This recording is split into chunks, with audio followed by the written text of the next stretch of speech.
रामनगर गांव में गोपी नाम का एक गरीब लकड़हारा अपनी माँ और बेटे भोला के साथ रहता था। गोपी रोज जंगल से लकड़ियाँ काटता और उन्हें सेठ धनी चंद के यहाँ अच्छे दाम पर बेच देता और अपने परिवार का पालन पोषण करता था।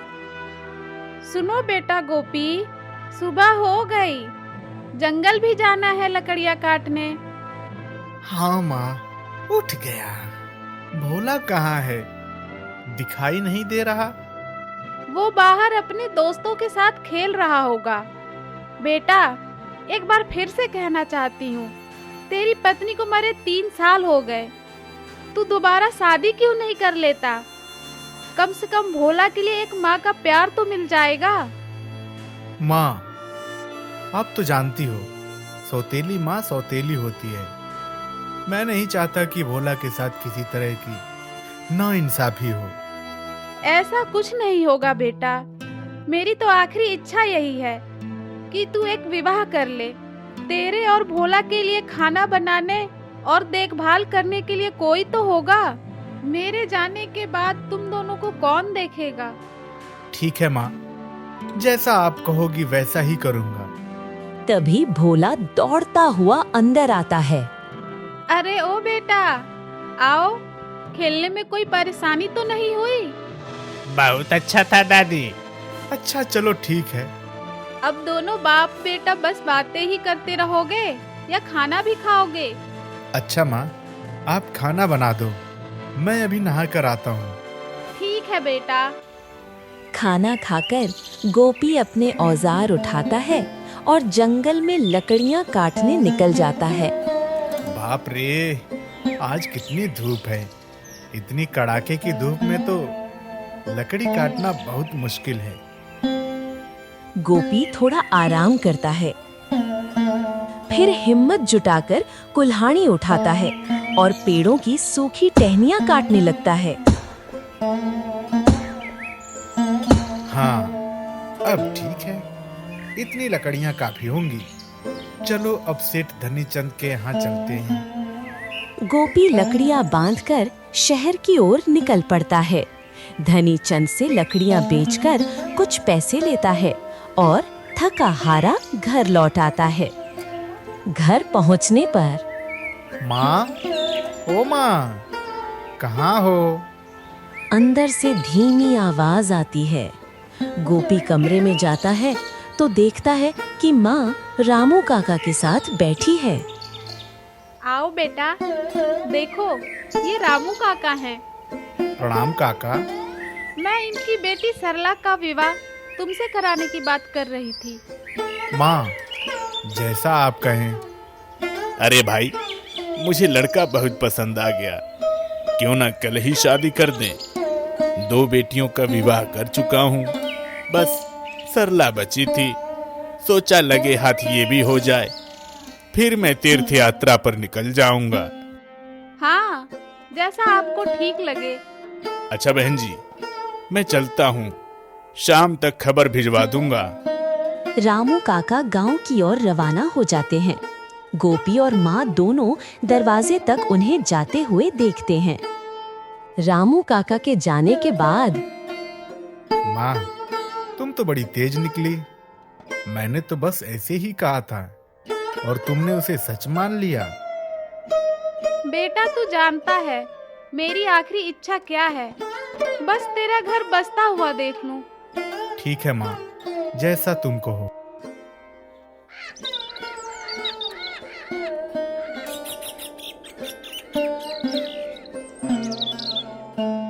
कुछ ही दिनों में गोपी और सरला का विवाह हो जाता है। सरला शांत स्वभाव की, सरल मन की लड़की थी। एक दिन अचानक गोपी की माँ की तबीयत बहुत बिगड़ जाती है। सांसें भारी, आवाज धीमी, आंखों में अजीब सी थकान। सरला, गोपी और भोला घबराकर उनके पास आ जाते हैं। गोपी, सरला, आओ, मेरे पास आओ बेटा।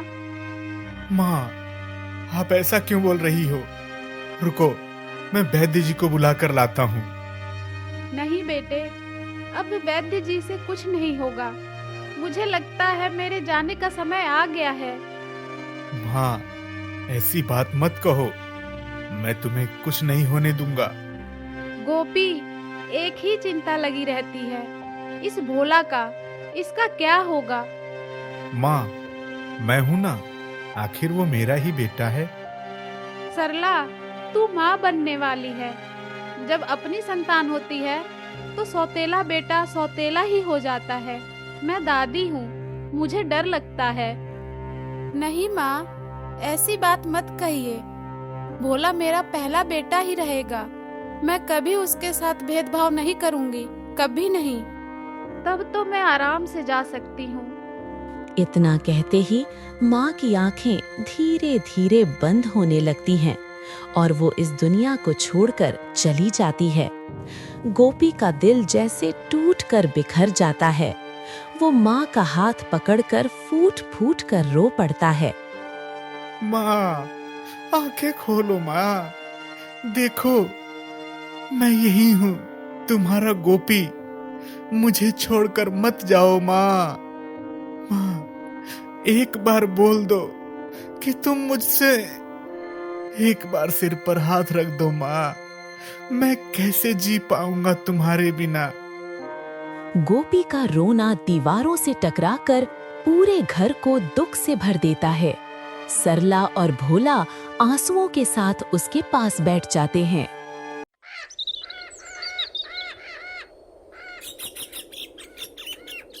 कुछ दिन बाद सरला ने एक बेटे को जन्म दिया। घर में खुशियों की जैसे बरसात हो गई। गोपी खुशी में बाजार गया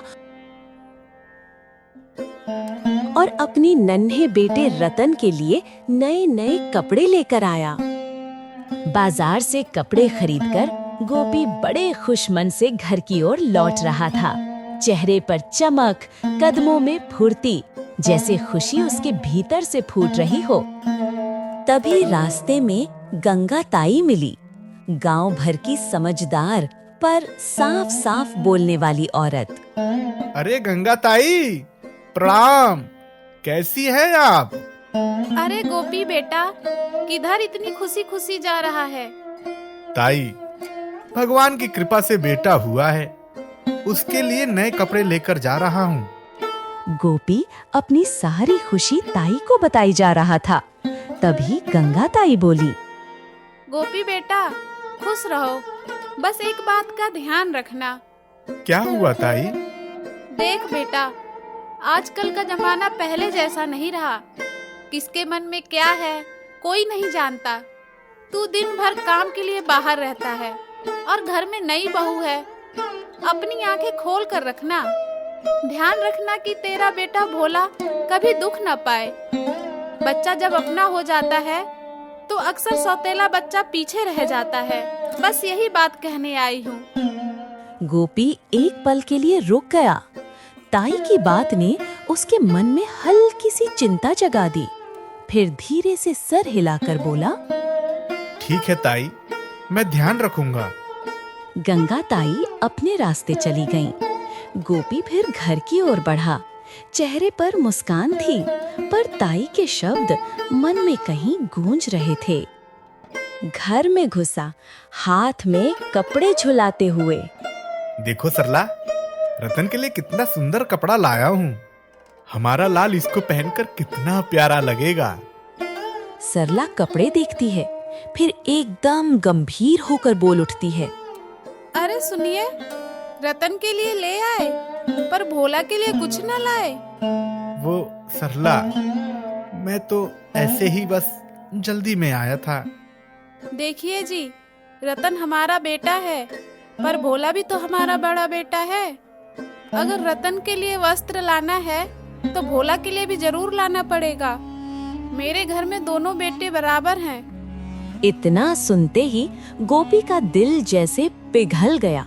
उसकी आंखें नम हो गईं। उसे माँ की कही हर बात याद आ गई और सरला के शब्द उसे भीतर तक छू गए। सरला, तूने आज मेरा दिल जीत लिया। सच कहता हूँ, मैं तेरा जितना धन्यवाद करूं कम है। भोला को तूने अपनाया नहीं, उस पर हक जताया है। भगवान करे हर घर में तेरे जैसी बहू आए। गोपी की खुशी का तो ठिकाना ही न रहा। वो उसी समय बाहर निकल पड़ा।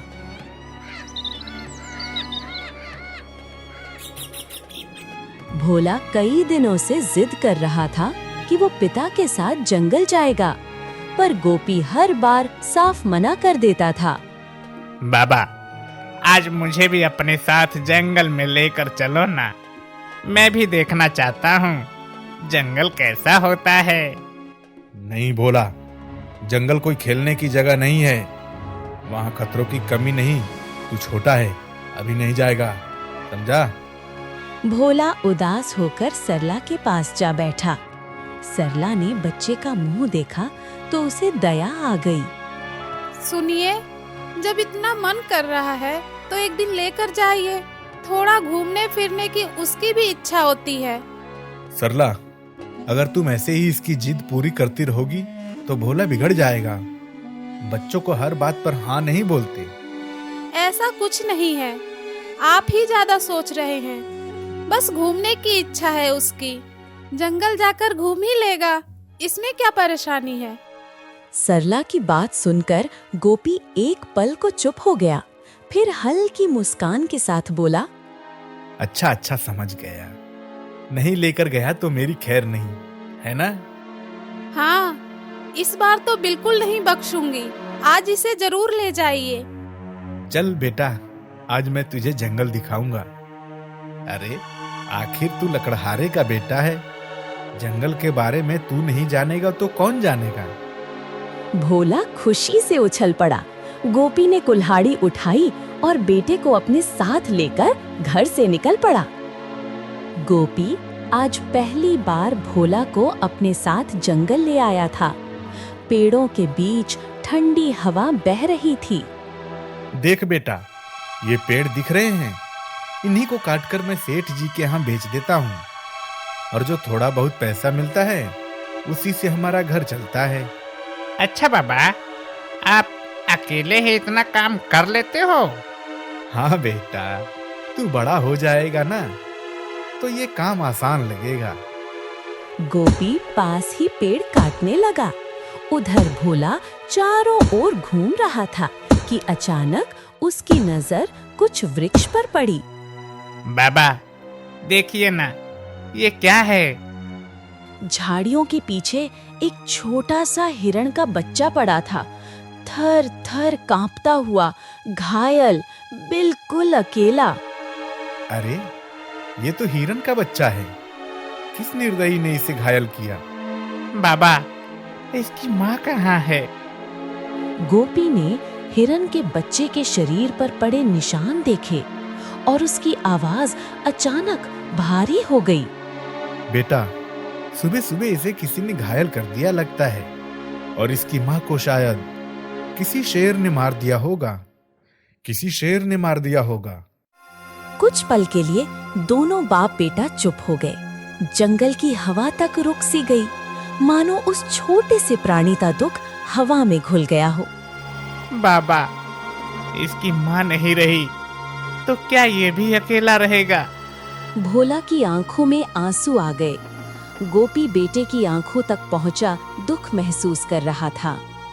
बाबा, इसे घर लेकर चलिए ना, हम इसे अकेला नहीं छोड़ सकते। ये भी डरता होगा जैसे मैं डरता था जब आप घर नहीं होते थे। चल बेटा, अगर तेरे मन में इतनी दया है तो हम इसे घर लेकर चलेंगे। आज से इसका नाम मोती होगा, क्योंकि ये बहुत सुंदर है और मासूम भी। गोपी ने पहली बार देखा भोला किसी के लिए इतना भावुक हुआ था। उसने बच्चे को धीरे से उठा लिया, जैसे कोई अपना बच्चा गोद में लेता है, और बाप बेटे दोनों उस नन्हे मोती को लेकर धीरे धीरे घर की ओर चल पड़े, जंगल जैसे उनके पीछे चुपचाप दुआ कर रहा हो। कुछ साल बीत गए। भोला, रतन और मोती तीनों साथ साथ बड़े हो गए। मोती अब मजबूत, तेज और बेहद सुंदर हिरन बन चुका था, और भोला रतन तो उसे अपने भाई जैसा मानते थे। हर रोज दोनों भाई मोती के साथ खेलते, दौड़ लगाते, जंगल के किनारे तक जाते। उनकी जिंदगी जैसे मोती के बिना अधूरी हो। एक दिन तीनों रास्ते से गुजर रहे थे कि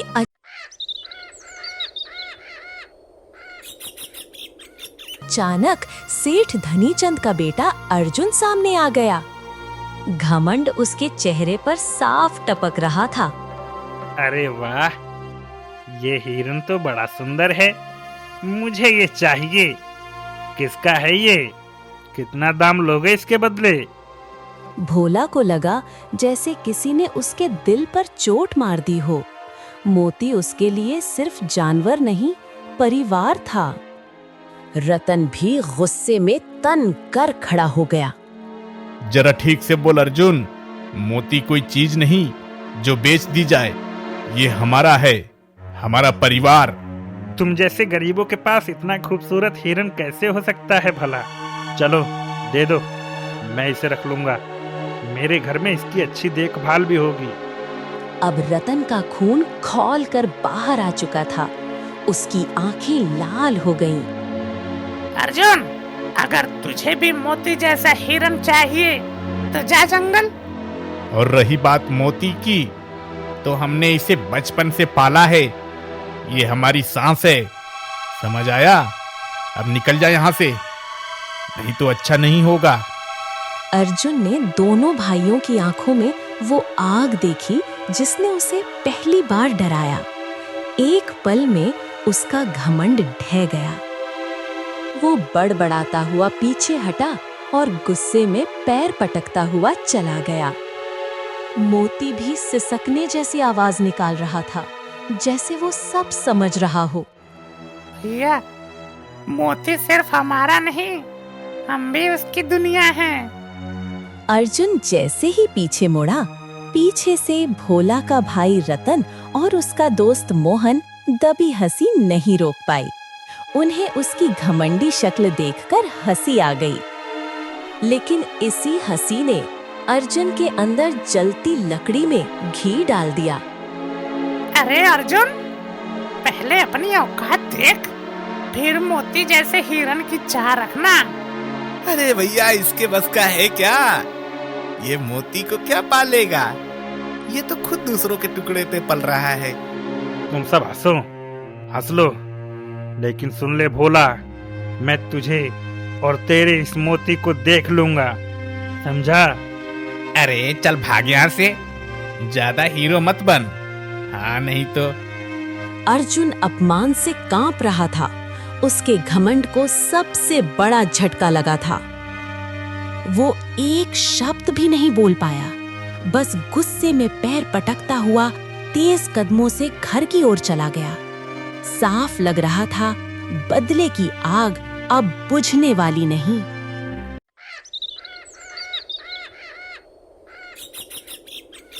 गोपी रोज की तरह अपनी लकड़ियां सेठ धनीचंद के आंगन में रख रहा था।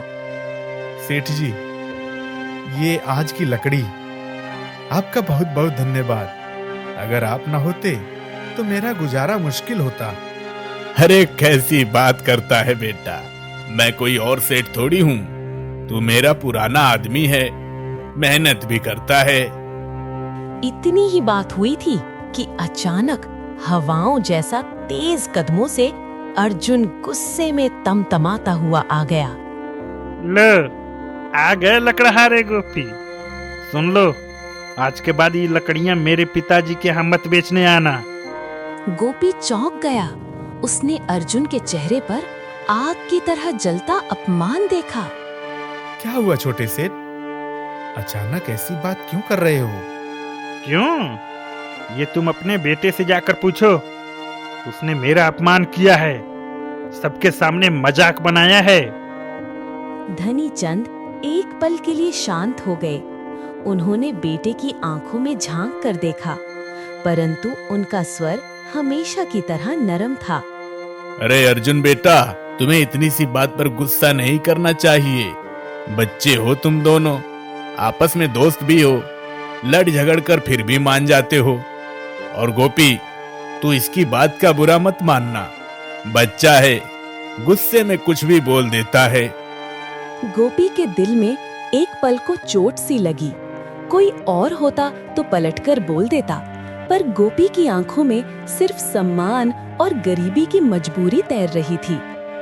ठीक है मालिक, जैसा आप कहें, अब मैं चलता हूँ। गोपी मुड़कर चला गया, लेकिन उसके कदम आज पहले जैसे हल्के न थे। पीछे सेठ धनीचंद अपने बेटे को देख रहे थे। अर्जुन की आंखों में जलती आग साफ बता रही थी कि ये बात यहाँ खत्म नहीं होने वाली।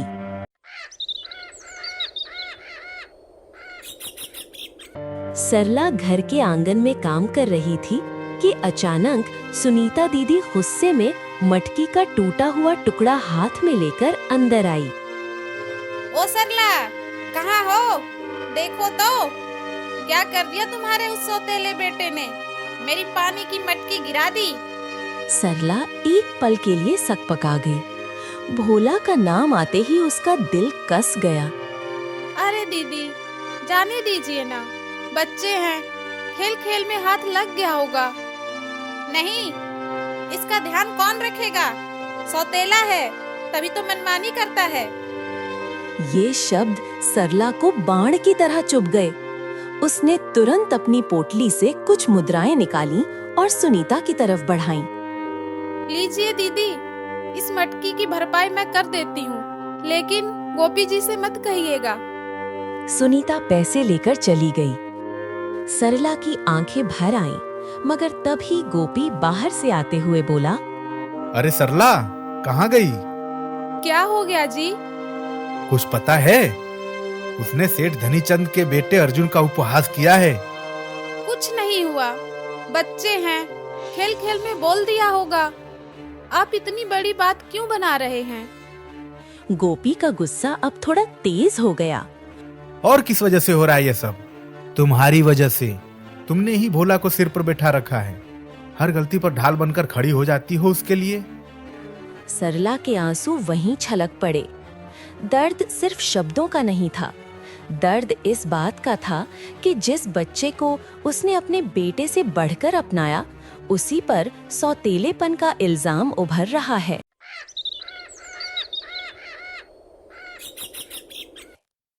कुछ दिन ऐसे ही गुजरते रहे। फिर एक दिन सरला की माँ अचानक उसके घर आ पहुंची। ओ बेटी सरला, मैं 10 दिनों के लिए तेरे पास आई हूँ। सोचा अपनी बच्ची का घर भी देख लूं। अरे कैसी बात करती हो माँ, आप जितने दिन रहना चाहे रह सकती हैं। बेटी, एक बात कहूँ, तू इस भोला से ज्यादा लगाव मत रख, आखिर सौतेला है। ये सुनते ही सरला के दिल में जैसे किसी ने जोर से चोट मार दी। माँ, ये कैसी बात कर रही हो? क्यों ना रखूं लगाव? आखिर वो इस घर का बड़ा बेटा है। मैं तेरे और तेरे बेटे रतन के लिए कह रही थी बेटी। ऐसा कुछ नहीं है माँ, आप बस ये बातें छोड़ दो। हमारे घर में कोई फर्क नहीं होता। शाम हो गई। सरला दोनों बच्चों रतन और भोला के लिए खाना परोस रही थी, पर उसकी माँ हर बात पर निगाह रख रही थी।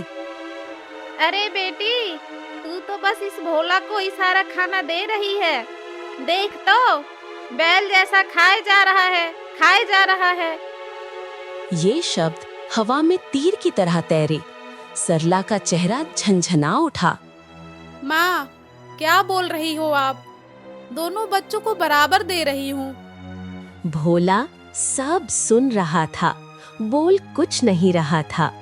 कोई बात नहीं माँ, मेरा पेट भर गया है, मैं मोती को खिलाने जा रहा हूँ।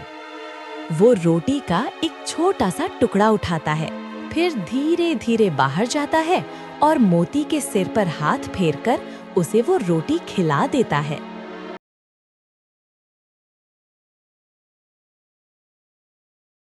सुबह का समय था। गोपी काम पर जाने की तैयारी कर रहा था। सरला, मैं जंगल लकड़ी काटने जा रहा हूँ। दोपहर तक आऊंगा। माँ, मोती के लिए भी खाना दे दो, वो भी भूखा है। सरला की माँ तिरछी नजर से उसे देख रही थी। अरे बस कर, तेरा मोती तो घर का सारा खाना निगल जाएगा। कब तक खिलाती रहोगी इसे? नानी, आपका तो नहीं खा रहा ना, फिर आपको क्यों दुख हो रहा है?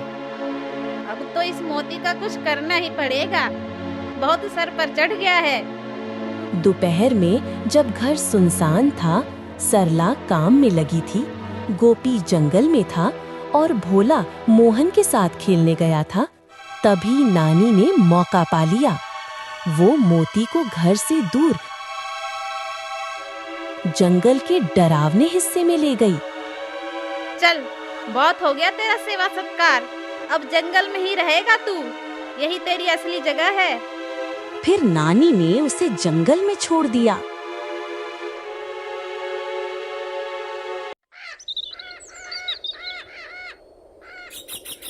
जब भोला घर लौटा और मोती कहीं नहीं मिला, तो उसकी सांसें तेज हो गईं।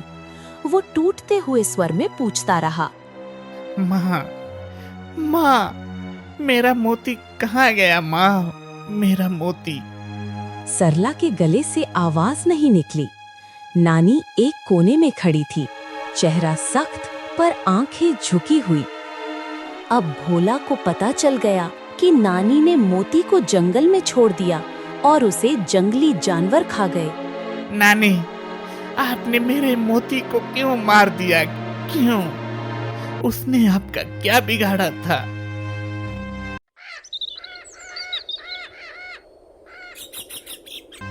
मोहन और भोला वृक्ष के नीचे खड़े थे, पर भोला की रुलाई किसी तूफान जैसी थी। तभी अर्जुन हंसता हुआ आया। अरे मोहन, तुम्हें पता है आज कितना बड़ा मंगल दिन है? कौन सा मंगल दिन? आज भोला का मोती चूर हो गया, इसलिए आज मैं लड्डू बांटूंगा मोती चूर का। अर्जुन, तूने हिम्मत कैसे करी मेरे मोती पर हंसने की? भोला उस पर टूट पड़ा। वो अर्जुन को मारता जा रहा था। अर्जुन कुछ ही पलों में जमीन पर गिरकर बेहोश हो गया।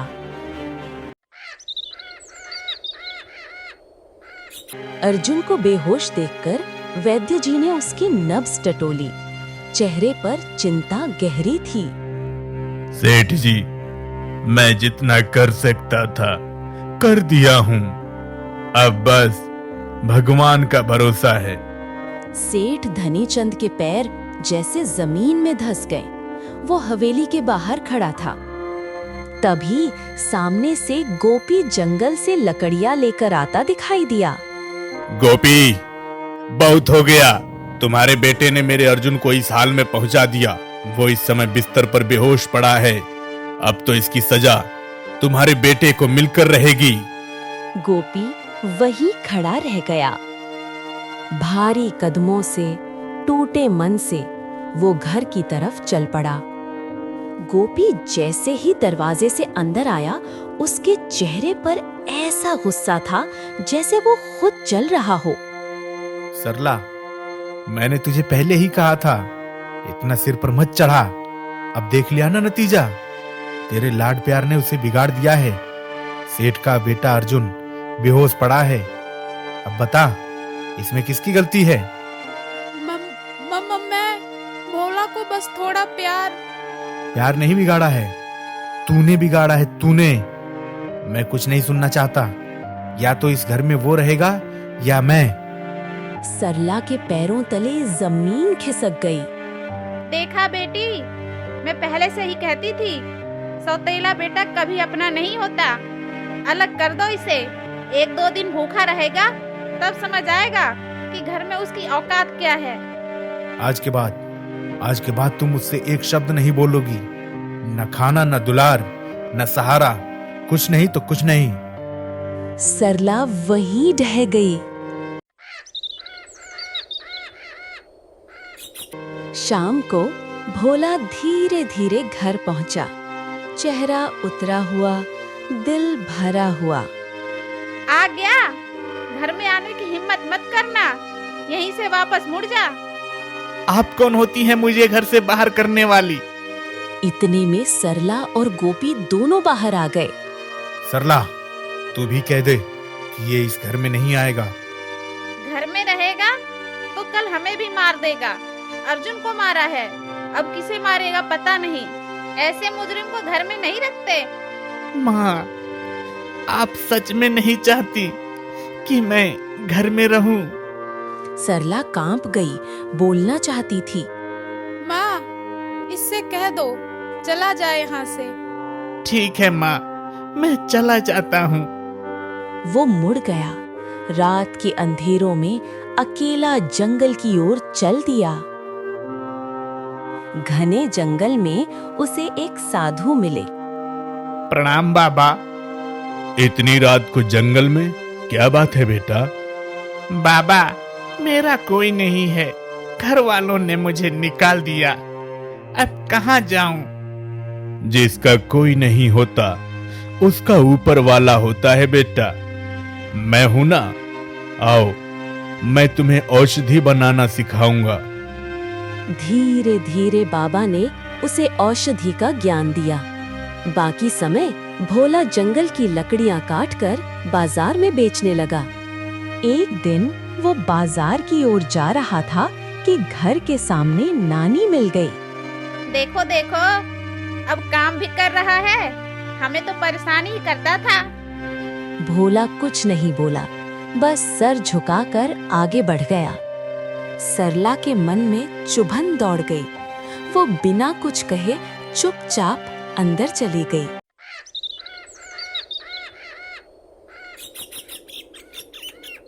एक दिन अचानक सरला की तबीयत बिगड़ गई। घर का माहौल पल में भारी हो गया। वैद्य जी आए, नब्ज टटोली, चेहरा उतर गया। गोपी, अब सरला के बस कुछ ही दिन बचे हैं। इसे या भगवान बचा सकता है या फिर दुर्लभ जड़ी बूटियां जो आसानी से नहीं मिलती। ये बात भोला तक पहुंची। पहली माँ को खोने के बाद वो इस माँ को नहीं खोना चाहता था। बाबा, मेरी माँ को बचा लो। आप ही बता रहे थे एक दुर्लभ जड़ी बूटी है जो किसी भी बीमारी को ठीक कर देती है। ले बेटा, ये तेरी माँ को जरूर ठीक करेगी। भोला आंसू पोंछते हुए घर भागा। सरला आंखें बंद किए लेटी थी, सांसें धीमी, शरीर ठंडा। माँ, आंखें खोलो माँ, ये औषधि खा लो, ये तुम्हें ठीक कर देगी माँ। सरला की आंखें धीरे से खुली।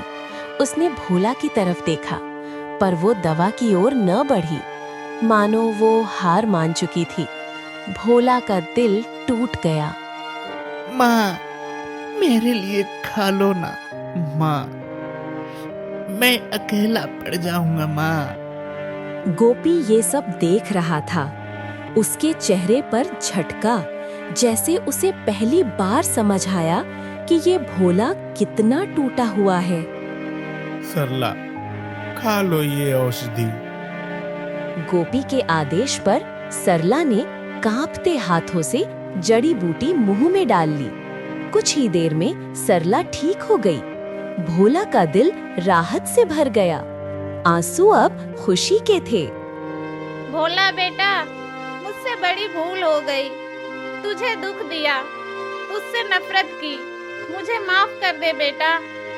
नानी, आप मेरी माँ की माँ हैं। मुझे आपसे कैसी नाराजगी?